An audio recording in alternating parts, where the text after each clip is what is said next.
Don't let life insurance be a mystery. I've been in business for 42 years, serving business owners and professionals. Currently, we deal with 12 companies and 5 of the majors. Here's what happens. Term insurance. So you bought a term policy, as this individual did that called me this morning from somebody else. The policy was renewing at 10 times the premium, and she was in shock. She said, "What do you mean?" Well, first of all, here's the situation. If you renew this policy, there's no medicals involved. Even if your husband's not well, they're going to have to give him the policy. You have another option to convert, change it to a universal life or whole without going through medical, if that's what you want.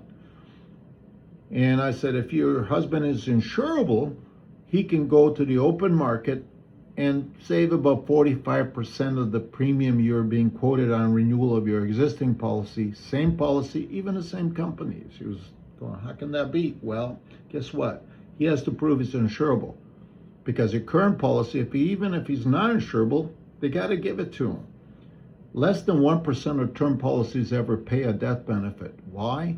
Because when these renewals come up, I see it, people freak out. They forget the fact that you told them, hey, this thing's going to renew. There are 10-year term, 20-year term, and if you're young enough, there's 30-year term. We help clients choose the right policy. When it comes to term insurance, 1% pays out. Why? Because when these renewals come up for time, 10 years or 20 years or whenever, rates are horrendous. So people freak out. My work involves choosing the right policy for you based on your budget, based on the amount of coverage you want, and based on longevity. How long do you want this coverage? If you only want the coverage for 7 years, hey, we got a policy for you, 10-year term, you're fine. And if you decide that you want it longer, you can keep it. When it comes to term insurance, if you live past 80 or 85, depending on the policy expires. So you can't live too long, or they're not going to pay you. The problem with estate situations, which we often deal with, and taxes, you need a permanent policy.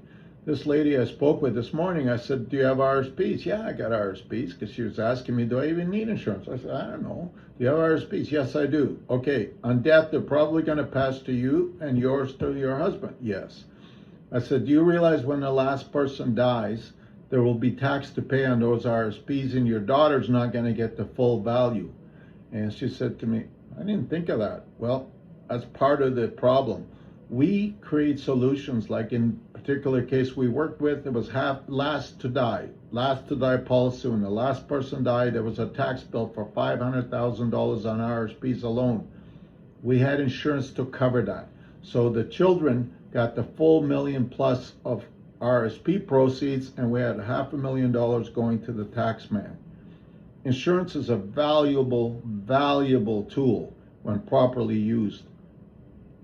We are planners, not simply insurance salespeople. Give us a call.